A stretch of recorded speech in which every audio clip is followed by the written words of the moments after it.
నమస్కారం. అమ్మవారి ఆశీస్సులు మనందరిపైన ఉండాలని మనస్ఫూర్తిగా కోరుకుంటున్నాను. ఈరోజే ధనత్రయోదశి.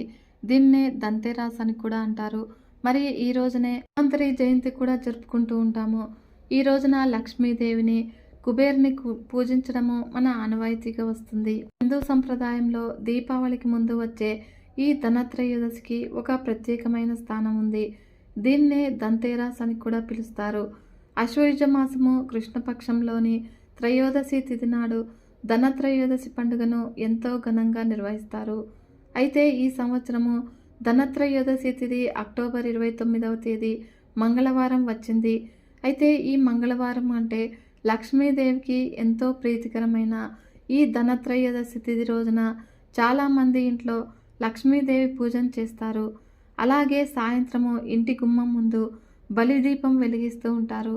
అయితే ధన్‌తెరస్ రోజున సాయంత్రము ఈ బలిదీపం ఎలా వెలిగించాలో తెలుసుకుందాము. సాయంత్రము బలిదీపం వెలిగించడం వల్ల సంవత్సరం మొత్తము ఇంట్లోని కుటుంబ సభ్యులకు అపమృత్యు దోషాలు ఉండవని చెబుతూ ఉంటారు మన పెద్దలు. అలాగే ఎటువంటి అనారోగ్య సమస్యలు లేకుండా సంపూర్ణ ఆరోగ్యంతో ఉంటారని చెబుతూ ఉంటారు. ఈ బలిదీపం ఎలా వెలిగించాలి అంటే ముందుగా ఒక గిన్నెలోకి కొద్దిగా గోధుమ పిండి తీసుకోవాలి. ఇందులో బెల్లం తురుము, పచ్చి ఆవు పాలు పోసి ఒక పిండి దీపాన్ని సిద్ధం చేసుకోవాలి. ఈ పిండి దీపాన్ని ఇంటి గుమ్మము అంటే సింహద్వారం ముందు పెట్టి అందులో నువ్వుల నూనె పోయాలి. దక్షిణం దిక్కు వైపు వెలిగేలా ఎన్ని వత్తులు అయినా కూడా వేసి దీపాన్ని వెలిగించుకోవచ్చును. ఇలా గోధుమ పిండితో వెలిగించే దీపాన్నే బలిదీపం అని అంటారు. ఈ బలిదీపం దగ్గర ఒక తమలపాకులో రాగి నాణెము లేకపోతే రూపాయి నాణెమైనా కూడా పెట్టవచ్చును. మరియు గవ్వ కూడా ఉంచాలి. దీపంలో నాణెము, గవ్వ వేసి కూడా వెలిగించుకోవచ్చును. అయితే ఇందుకోసము దీపాన్ని కొద్దిగా పెద్దగా చేసుకోవాలి. బలిదీపం దగ్గర తమలపాకులో కొద్దిగా బియ్యము, బెల్లము నైవేద్యంగా పెట్టాలి. బలిదీపం కొండెక్కిన తర్వాత మరుసటి రోజు స్నానం చేసిన తర్వాత ఈ పిండి దీపం, నాణెము, గవ్వ నైవేద్యము ఎవరూ తొక్కని చోట చెట్టు మొదట్లో వేయాలి లేదా పారే నీళ్లలో విడిచిపెట్టాలి. ఈ ధనత్రయోదశి రోజున పాటించవలసిన మరొక విధి విధానం కూడా ఉంది. ఇంట్లోని కుటుంబ సభ్యులందరూ కూడా 4 మట్టి ప్రమిదలలో దీపాలను వెలిగించి బ్రాహ్మణునికి దానంగా ఇవ్వాలని పండితులు చెబుతూ ఉన్నారు. వీటినే యమదీప దానాలు అని అంటారు. ఇలా కనుక చేస్తే యమధర్మరాజు అనుగ్రహం కలుగుతుందని చెబుతున్నారు. కాకుండా ఈ ధనత్రయోదశి తిథి లక్ష్మీదేవికి ఎంతో ప్రీతికరమైన రోజుగా భావిస్తారు. కనుక ఈ రోజున ఉదయము లక్ష్మీదేవికి పూజ చేస్తే ఇంట్లో సిరి సంపదలకు ఎలాంటి లోటు కలగని, అలాగే కుటుంబంలో అందరూ కూడా సంతోషంగా ఉంటారని భక్తులు నమ్ముతూ ఉంటారు. కనుక ఈ ధన్‌తెరస్ రోజున లక్ష్మీదేవి సంపూర్ణ అనుగ్రహం పొందడానికి ఏ విధంగా పూజ చేయాలో ఇప్పుడు తెలుసుకుందాము. ధనత్రయోదశి రోజున తెల్లవారుజామునే నిద్రలేచి తలస్నానం చేయాలి మరియు కొత్త బట్టలను ధరించాలి. పూజా మందిరంలో ధనలక్ష్మీదేవి చిత్రపటము లేదా లక్ష్మీదేవి విగ్రహాన్ని ఏర్పాటు చేసుకోవాలి. అలాగే ఇంట్లోని బంగారు, వెండి ఆభరణాలను పాలతో కడగాలి. ఆ తర్వాత నీటితో శుద్ధి చేయాలి. వీటిని ధనలక్ష్మి పూజలో ఉంచాలి. లక్ష్మీదేవికి హారతి ఇచ్చేటప్పుడు ఆభరణాలకు కూడా ఇవ్వాలి. అగరవత్తులను ఆభరణాలకు చూపించాలి. అలా భక్తి శ్రద్ధలతో అమ్మవారికి పూజ నిత్యము ధూపదీపాలను వెలిగించిన తర్వాత చూపించి పూజ పూర్తయిన తర్వాత ఆభరణాలను బీరువాలో భద్రపరచుకోవాలి. ఈ రోజు సాయంత్రము ధనలక్ష్మీదేవి చిత్రపటం లేదా లక్ష్మీదేవి విగ్రహం ఎదురుగా వెండి ప్రమిదలో తామర లేదా జిల్లేడు వత్తులతో దీపాన్ని వెలిగించాలి. ఆ తర్వాత లక్ష్మీదేవిని కుంకుమ పువ్వు రంగులో ఉన్నటువంటి కుంకుమతో పూజించాలి. దీనినే చంద్ర అని పిలుస్తూ ఉంటారు. ఆకుపచ్చ రంగులో కుబేర కుంకుమ అని ఉంటుంది. దానితోనైనా పూజించుకోవచ్చును. లక్ష్మీదేవికి దానిమ్మ పండ్లంటే ఎంతో ప్రీతికరము. కనుక ఈ రోజున సాయంత్రము దానిమ్మ గింజల్లో కొద్దిగా తేనె కలిపి అమ్మవారికి నైవేద్యంగా సమర్పించాలి. ఈ ప్రసాదాన్ని ఇంట్లో ప్రతి ఒక్కరూ కూడా స్వీకరించాలి. లక్ష్మీదేవికి పూజ పూర్తయిన తర్వాత 6 ముత్తైదువులను ఇంటికి పిలిచి కాళ్లకు పసుపు రాయాలి. తర్వాత పసుపు, కుంకుమ, పూలు, పండ్లు, ఒక జాకెట్ ముక్క, కొద్దిగా బెల్లము కూలంలో ఉంచి వాయనంగా ఇవ్వాలి. ఇలా పూజానంతరము ఇంట్లోని మహిళలు ఇలా చేస్తే ధనవృద్ధి కలుగుతుంది. ఈ విధంగా ధనత్రయోదశి రోజున ప్రత్యేకమైన విధి విధానాలను పాటించడం ద్వారా లక్ష్మీదేవి సంపూర్ణ అనుగ్రహం కలుగుతుందని పండితులు చెబుతూ ఉన్నారు. ఈ రోజున కుబేరుని ఎవరైతే పూజిస్తారో వాళ్ళు సంపదలతో తలతూగుతారు. కనుక ఈ రోజున కుబేరుని జన్మ వృత్తాంతాన్ని గురించి తెలుసుకుందాము. కుబేరుడు పూర్వజన్మలో కాంపిల్య నగరంలో సోమయాజి కులోద్భవుడైనటువంటి యజ్ఞదత్తుడు అనే దీక్షితుడు ఒక ఆయన ఉండేవాడు. ఆయన స్వయంగా యజ్ఞ దీక్షను స్వీకరించిన సోమయాజి. అంతేకాదు శ్రౌత కలాపవంతు అంటే వేదచోదితమైన యజ్ఞములను చేయించుటయందు బహు ప్రజ్ఞావంతుడు, వేదాంగ విధుడు కూడాను, రాజమాన్యుడు, వదాన్యుడు, కీర్తిభానుడు, నిత్యాగ్నిహోత్రి సుందరుడు కూడాను. యజ్ఞదత్తునికి గుణనిధి అనే కుమారుడు ఉన్నాడు. తండ్రి అతనికి 8వ ఏటనే ఉపనయనం చేశాడు. రాజకార్య నిమగ్నుడైనటువంటి తండ్రి కుమార్ని విద్యావ్యాసంగాన్ని పట్టించుకోలేదు. తత్ఫలితంగా దుష్ట సాంగత్యం వల్ల గుణనిధి ద్యూతక్రీడ పరాయణుడయ్యాడు. అయితే తల్లితో మాయమాటలు చెప్పి ఆమె నుండి సంగ్రహించిన ధనంతో జూదమాడేవాడు. ఆ వ్యామోహంలో దుర్జన సాంగత్యం చేసి స్నాన సంధ్య అనుష్ఠాలను కూడా విసర్జించాడు.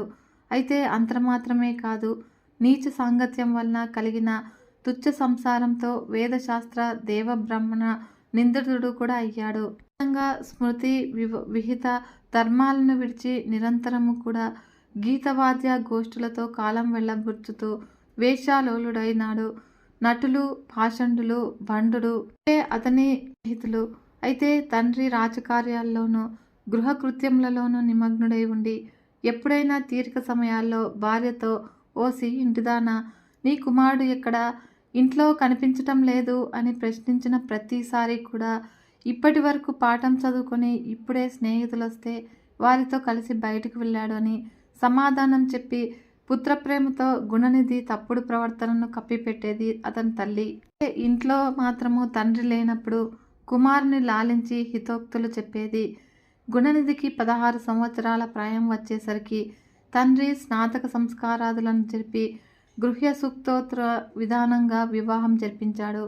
అలా వివాహం తర్వాత కూడా గుణనిధి ప్రవర్తనలో మాత్రం ఏ మార్పు రాలేదు. అయితే ఒక రోజున తల్లి గుణనిధిని కూర్చుండబెట్టి స్నేహితురాలు ఎలా మాట్లాడుతుందో అలా మృదువైన వాక్కులతో నయనంగానూ భయంగానూ ఇలా హితువు చెప్పింది. కుమారా, నీ తండ్రి చాలా కోపిష్టి. ఈ చేష్టలు కనిపెట్టి నీ విషయం ఆయనకు తెలిస్తే నిన్ను నన్ను కూడా దండిస్తాడు. ఏదో ఇప్పటి వరకు ఆయనకు తెలియకుండా కప్పిపెడుతూ ఉన్నాను. పుత్ర, నీ తండ్రి ధనం చేతగాక కేవలము సదాచారం వల్లనే లోకపూజ్యుడైనాడు. బ్రాహ్మణునికి సద్విద్య, సాధు సంగమము మరియు ఈ రెండింటిని మించిన ధనం లేదు. విప్రునికి ఆస్తి, విద్య మాత్రమే. నీకు వీటి యందు ప్రీతి పుట్టుకపోవడానికి కారణం ఏమిటి? నీ పూర్వీకులు, తాత ముత్తాతలు మంచి శ్రోత్రియులు, దీక్షితులు, సోమయాజులును కూడాను. లోకంలో మన కుటుంబానికి ఉన్నటువంటి పేరు ప్రతిష్టలు పాడు చేయకు బాబు. దుష్ట సాంగత్యాన్ని వదిలివేయి, సాధు సంగతిని అలవర్చుకో అని విద్యల యందు మనసు పెట్టు, బ్రాహ్మణాచారాలను పాటించు. కనుక తండ్రికి తగ్గ కొడుకు అని అనిపించుకో. నీకు 19 సంవత్సరాలు. నీ భార్యను చూడు, 16 సంవత్సరాల యువతి, ఉత్తమురాలు కూడా. నీ మామగారు, మేనమామలు సర్వత్రా కూడా గుణశీలుతులు. నీ తండ్రి గారి శిష్యులను చూడు, వారెంత వినయ సంపన్నులో. మరి నీ విషయం రాజుగారికి తెలిస్తే మీ నాన్నగారి దీక్షితత్వాన్ని కూడా తీసేస్తారు, శిక్షిస్తారు కూడాను. అప్పుడు మనకు పూడ గడవడం కూడా కష్టమవుతుంది అని. నిజంగా తల్లి ఎంత బోధించినా కూడా గుణనిధి తన ప్రవర్తనను మాత్రం మార్చుకోలేదు. ఇంట్లో ఉన్నటువంటి వస్తువులన్నింటినీ కూడా క్రమంగా జూదగాళ్లకు అర్పించాడు. అయితే ఒక రోజున తండ్రి అయినటువంటి దీక్షితుడు వీధిలో ఒక జూదగానే వేలికి ఉన్న తన వజ్రపు టుంగటారాన్ని గుర్తించి వాడిని గుచ్చి అడిగేసరికి వాడు ఇలా బదులు చెప్పాడు. ఓ దీక్షిత స్వామి, దీనిని నేనేమీ చేయలేదు. నీ కొడుకు దీనిని జూదంలో పోగొట్టుకున్నాడు. ఇదొక్కటే కాదు, ఇంకా చీరలు, సొమ్ములు చాలానే ఉన్నాయి. అలా ఆ వరుసలో ఈ నగరంలో అతనితో సమానమైన జూదగాడు లేడు, నీతో సమానమైన శ్రోత్రియుడు లేడు. అసలు విషయము ఇప్పటి నుంచి వరకు నీకు తెలియలేదు అంటే అది ఆశ్చర్యంగా ఉన్నది. మొదటిసారిగా తన కుమారుని దుష్ప్రవర్తనను గూర్చి ఒక జూదరి నోట విన్నటువంటి దీక్షితుడు సిగ్గుతో తలను భుజములను కూడా వంచుకొని ఉత్తరీయంతో శిరస్సును కప్పుకొని వడివడిగా అడుగులు వేసుకుంటూ ఇంటికి చేరి భార్యను పిలిచి ఇలా అన్నాడు. సోమిదేవమ్మ, ఇలా రా. గుణనిధి నీ కొడుకు ఎక్కడా? సరే, ఆ భ్రష్టునితో నాకేం పని? రాజుగారు నాకు ఇచ్చినటువంటి రత్నాంగుళీయకాన్ని నవ్వులు చిలికిస్తూ గిలిగింతలు పెట్టి, ఏది ఇలా ఇవ్వండి, నేను భద్రపరుస్తాను అని తీసుకున్నావు గుర్తుందా? ఏది ఆ ఉంగరము? ఇప్పుడు ఎక్కడ ఉంది? వెంటనే తీసుకురా అని అనగానే ఆ మాటలను విన్నటువంటి సోమిదేవమ్మ భయపడి పైకి గాంభీర్యాన్ని నటిస్తూ ఇలా అంది. నెత్తిమీద సూర్యుడు నిప్పులు కక్కుతున్నాడు. మధ్యాహ్నము 12 గంటలైంది. స్నానానికి ఏర్పాట్లు చేశాను. ముందు స్నానం చేసి అనుష్ఠానం తీర్చుకొని భోజనం చెయ్యండి. ఆ ఉంగరము ఎక్కడో భద్రంగా దాచాను, వెతుకుతాను. ఇప్పుడు దానికేం తొందర ఉంటుంది? ఎక్కడో అనగానే అప్పుడు దత్తుడు, కొడుకు చెడునడతను ఇంకా కప్పిపెడుతూ ఉన్నావా? తల్లి అవివేకపు పలుకులకు ఆగ్రహోద్గ్రదుడైనటువంటి దీక్షితుడు పైకి కట్టి ఉత్తరీయాన్ని దులిపి మనోపవీతాన్ని సవరించి దక్షిణ బాహును పైకెత్తి అంగుళీట స్ఫోటం చేసి సోమిదేవమ్మ వైపు తిరిగి భార్యతో ఇలా అన్నాడు. ఓ సోమిదేవమ్మ, చాలు నీ మాయమాటలు కట్టిపెట్టు. వాణ్ణి గురించి నేను అడిగిన ప్రతిసారి కూడా నువ్వు అసత్యాన్నే పలుకుతూ వచ్చావు. బారు అంచు మామిడి చిగురు రంగు పైటంగు తారు పట్టిచీర ఏది? రాళ్ళు పొదిగిన బంగారు గిన్నె ఎక్కడ? 3 పేటల పట్టుతో నేసినటువంటి నా పట్టుపంచ ఏ జూదరి కట్టుకున్నాడో గదా? దక్షిణ దేశం నుండి తెచ్చినటువంటి ఇత్తడి పాత్ర, గౌడ దేశం నుంచి తెచ్చిన రాగి పాత్ర ఎక్కడున్నాయి? జీవకళలు ఉట్టిపడే దంతపు బొమ్మ ఏ వేశ్యామందిరంలో ఉంది? అవన్నీ సరే, వివాహ సమయంలో నీ వేలికి అలంకరించినటువంటి రత్నాంగుళీయకము తెచ్చి చూపించు. కులస్త్రీవైన నీపై కోపించటం తగదు. పుత్రుడు పుట్టడం కంటే పుత్రులు లేకుండా ఉంటేనే మేలు. నీళ్లు తీసుకునిరా. వాడికి నువ్వులు నీళ్లు ఇప్పుడే వదిలేస్తూ ఉన్నాను. వాడు నా కొడుకు కాదు. నువ్వు నా సహధర్మచారిణి కూడా కాదు. పునర్వివాహం చేసుకున్నాకే నా భోజనము. ఈ విధంగా పలికి స్నాన సంధ్య అనుష్ఠానాదులను కూడా నెరవేర్చి ఆ రోజునే మరొక బ్రాహ్మణుని కుమార్తెను వివాహమాడి వైదిక ధర్మానుష్ఠాన తత్పరుడయ్యాడు యజ్ఞదత్తుడు. తీవ్రమైన ఆగ్రహంతో అలా శపథం చేసిన తండ్రిని చూసి భయపడినటువంటి దీక్షిత పుత్రుడు ఇల్లు విడిచి ఉత్తర దిక్కుగా బయలుదేరాడు. ఉత్తరీయంతో శిరస్సును కప్పుకొని నడక సాగిస్తూ తనలో తాను ఇలా మదనపడసాగాడు. ఆహా, ఏమి ఆశ్చర్యము! దీక్షిత వంశంలో పుట్టిన నాకీ వ్యసనాలు ఎలా అంటుకున్నాయి? నా వద్ద ధనం లేదు. పోనీ విద్యాగంధం ఉందా అంటే అది కూడా ముందే లేదు. దేశాంతరమందున్న వాడినికి విద్య ఉత్తమ స్నేహితుడు కదా. ధనవిహీనునికి సుఖాలు ఆమడ దూరంలో ఉంటాయి. కనుక గమ్యం లేని ఈ నడక ఎంతవరకు పోగలను? ఇలా మనస్సులో ఉంచుకుంటూ కొన్ని రోజులు నడక సాగించాడు. అయితే ఒక రోజున తన దుస్థితికి చింతిస్తూ నడక సాగిస్తూ ఉండగా ఇంతలో సూర్యాస్తమయం కావచ్చింది. అప్పుడు దూరంగా శివాలయం గోపురం కనిపించింది. అప్పుడు తొందరగా నడిచి ఆలయం వద్దకు చేరుకొని చెరువుగట్టి మీదనున్నటువంటి చెట్టు కింద కూలబడ్డాడు. అయితే తెలియకుండానే కునుకు పట్టింది. తెల్లవారింది. ఆ రోజు శివరాత్రి. హరహర మహాదేవ శంభో శంకర అంటూ స్వరంతో శివనామ స్మరణ చేస్తూ ఉన్నటువంటి భక్తుల హోలాహలంతో ఆలయ ప్రాంగణం అంతా కూడా ప్రతిధ్వనిస్తోంది. ప్రొద్దు పొడిచి తెల్లవారింది. అప్పుడు గుణనిధి కడుపులో ఆకలి కొరలాడింది. అప్పుడు ఇలా అనుకున్నాడు. ఇంట్లో ఉన్నప్పుడు అమ్మ కడుపు తడిమి ప్రొద్దుటే అన్నం పెట్టేది. ఇప్పుడు ఎవరు పెడతారు? లోకంలో అమ్మ వంటి వస్తువు మరొకటి లేదు కదా.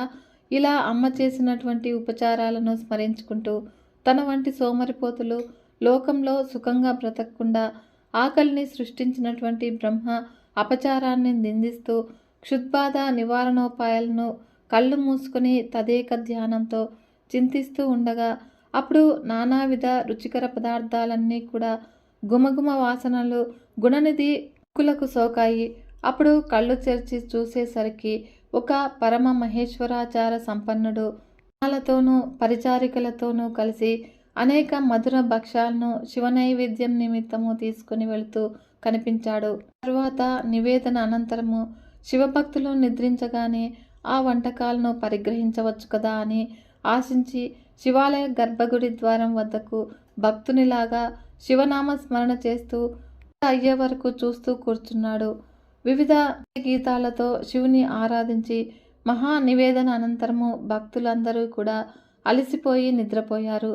అయితే ఇదే అనుగుణంగా అనేది గర్భగుడిలోకి ప్రవేశించి వెలుగుతూ ఉన్నటువంటి దీపకాంతుల మధ్య భక్ష్యాలను గుర్తించలేక ఉత్తరీయాన్ని చించి అంచును వత్తిగా చేసి దీప ప్రకాశాన్ని పెంచి భక్ష్యాలను ఏరి తిని కొంత మూట కట్టుకుని త్వరగా బయటకు వెళ్తూ ఉండగా అప్పుడు చీకట్లో కాలు తగలగా నిద్రిస్తూ ఉన్నటువంటి ఒక వ్యక్తి లేచి దొంగ దొంగ అంటూ అరిచారు.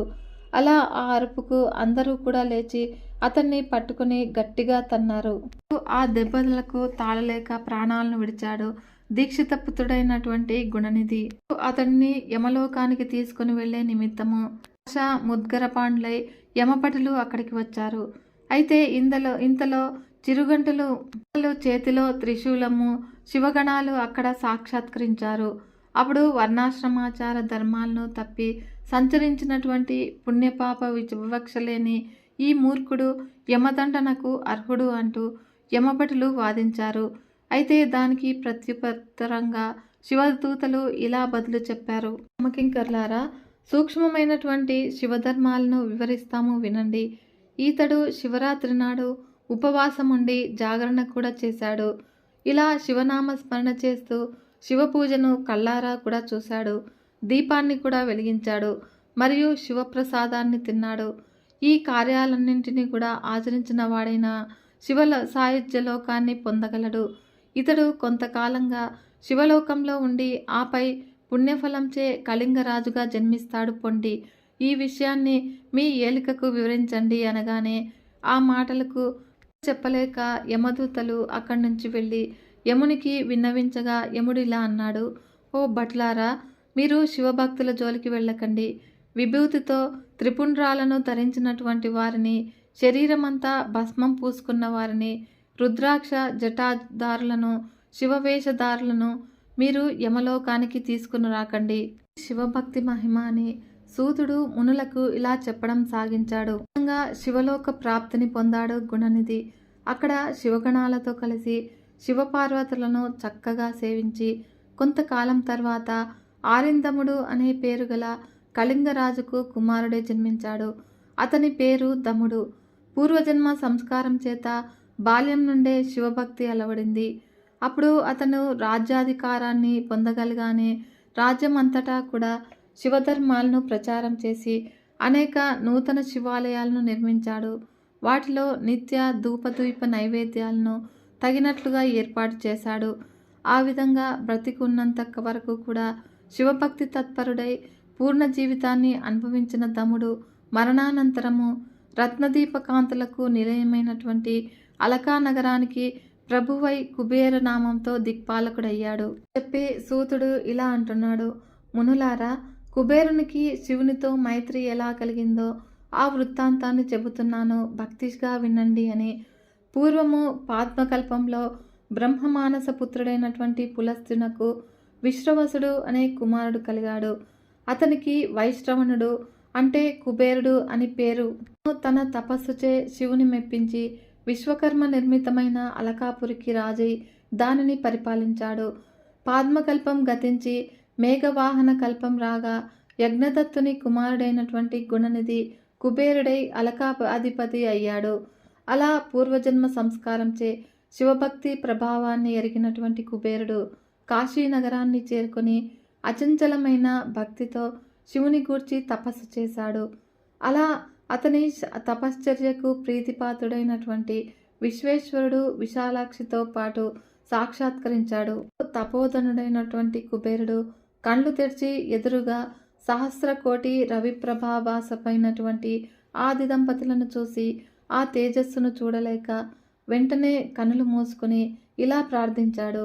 ఓ దేవదేవ చంద్రశేఖర, శంభో శంకర, నిన్ను ప్రత్యక్షంగా చూడగలిగే శక్తిని అనుగ్రహించు, అదొక్కటే నిన్ను కోరే వరము అని అన్నాడు. ఈశ్వరానుగ్రహాన్ని పొందిన కుబేరుడు సూర్యకాంతికి వికసించిన పద్మంలాగా మెల్లగా రెప్పలెత్తి చూసేసరికి మహాలావణ్య రత్నాకరమైనటువంటి జగదంబతో కూడిన పరమేశ్వరుడు చిదానంద దరహాసంతో దర్శనమిచ్చాడు. అప్పుడు లోకనాథుని చెంత కాంతితో సమానమైన వదనంతో నిలిచిన ఉమాదేవిని దర్శించి కుబేరుడు ఇలా అనుకున్నాడు. ఆహా, ఏమా రూప సౌందర్యం, ఏమి ప్రేమ సౌభాగ్యము, ఏమా శోభ, ఏమా నయనద్యుతి. ఇలా శివకామిని సౌందర్యాన్ని సందర్శించి మితిమీరి అతివేగంగా ప్రవర్తించినటువంటి కారణంగా కుబేరుని ఎడమ కన్ను పగిలిపోయింది. దానిని గ్రహించినటువంటి పార్వతీదేవి పరమేశ్వరునితో ఇలా అన్నది. నాథ, ఏమి ఈ దుష్ట తాపసుడు నా సౌందర్యాన్ని ప్రశంసిస్తూ ఉన్నాడు? మదనాంకతులైనటువంటి మీ దర్శన సౌభాగ్యాన్ని పొందాక కూడా ఈ తాపసునిలో కామబీజం నశించలేదంటే తపస్సంతా కూడా వ్యర్థమైనట్లే కదా అని అంది. పరమేశ్వరుడు ఇలా స్థానమిచ్చాడు. దేవి, ఈతను దుష్టుడు కాదు, మనకు ఇష్టుడైన కుమారుడు. ఇతడు నీ సౌందర్యాన్ని కాదు, సౌభాగ్యాన్ని వర్ణిస్తూ ఉన్నాడు. నా అర్ధాంగివైన నీ తపస్సంపదను మనసులో మననం చేసుకుని మైమర్చిపోతూ ఉన్నాడు. దేవికిలా ప్రత్యుత్తర సమాధానమిచ్చి శంకరుడు కుబేరునితో, వత్స, నీ తపస్సుకు సంతోషించాను. నువ్వు నవనిధులకు నాయకుడు అవుతావు. గుహ్యులకు, యక్షులకు, కిన్నెరులకు, పుణ్యాత్ములకు ప్రభువుగా ఉంటావు. ఈ పైన నువ్వు నాకు నిత్య సన్నిహితుడవు. నేను నీకు సన్నిహితంగా అలకా నగరానికి సమీపంగా ఉంటాను. మరియు లోకపావని అయినటువంటి ఈమె నీ తల్లి. ఆమె పాదాలకు నమస్కరించు అని దయతో ఆజ్ఞాపించగానే కుబేరుడు ఆమె పాదాలపై పడ్డాడు.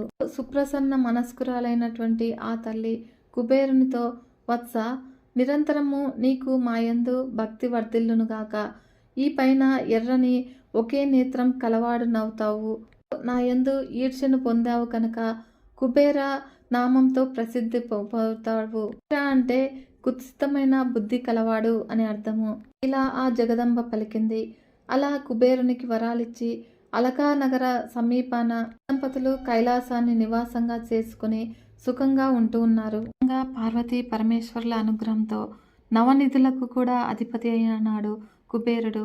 ఈ వీడియో మీకు నచ్చినట్లయితే ఒక చిన్న లైక్ చేసి మన ఛానల్ని ఇంతవరకు సబ్స్క్రైబ్ చేసుకోకుంటే సబ్స్క్రైబ్ చేసుకొని సపోర్ట్ ఇవ్వండి ఫ్రెండ్స్. మరొక మంచి వీడియోతో మేము ముందుకు వస్తాను. అంతవరకు సెలవు, నమస్కారం.